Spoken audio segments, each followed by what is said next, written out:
തക്കാളിക്ക് എന്താ പഠനത്തിൽ കാര്യമുണ്ടെന്നാണ് പറയുന്നത്. ഞാനല്ല, ഫ്രാഞ്ചെസ്കോ ചിരില്ലോ എന്ന് പറയുന്ന ഒരു ഇറ്റാലിയൻ സോഫ്റ്റ്വെയർ ഡെവലപ്പറാണ്. അദ്ദേഹം കണ്ടെത്തിയ ഒരു പഠന രീതിയാണ് പോമോദോറോ ടെക്നിക്.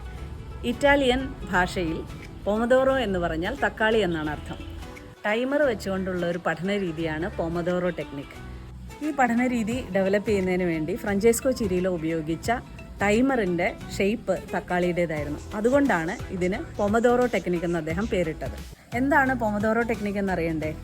കുറേ സമയം കോൺസെൻട്രേറ്റ് ചെയ്ത് പഠിക്കാനിരിക്കുന്ന സമയത്ത് നമ്മുടെ ബ്രെയിൻ അത്രയും സമയമൊന്നും കോൺസെൻട്രേറ്റ് ചെയ്യാൻ പറ്റില്ല.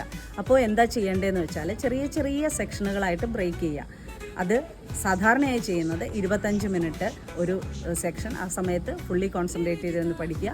ദെൻ 5 മിനിറ്റ് ബ്രേക്ക്, 25 മിനിറ്റ് വീണ്ടും കോൺസെൻട്രേറ്റ് ചെയ്ത് പഠിക്കുക, 5 മിനിറ്റ് ബ്രേക്ക്, അങ്ങനെ മൊത്തം 4 സൈക്കിൾ കംപ്ലീറ്റ് ചെയ്യുക. അതിനുശേഷം 15 മുതൽ 25 മിനിറ്റ് വരെ ഒരു ലോങ് ബ്രേക്ക് എടുക്കുക. അത് നമ്മുടെ തലച്ചോറിന് കൊടുക്കുന്ന ഒരു റിവാർഡാണ്. ഇത്തരത്തിൽ പഠിക്കുമ്പോൾ നമ്മൾ കൂടുതൽ കോൺസെൻട്രേറ്റ് ചെയ്ത് പഠിക്കാൻ സാധിക്കുമെന്നാണ് പോമോദോറോ ടെക്നിക് ഡെവലപ്പ് ചെയ്ത ഫ്രാഞ്ചെസ്കോ ചിരില്ലോ പറയുന്നത്. അപ്പോൾ ഇനി തക്കാളി ഉപയോഗിച്ച് പഠിക്കാൻ തുടങ്ങിയാലോ നമുക്ക്?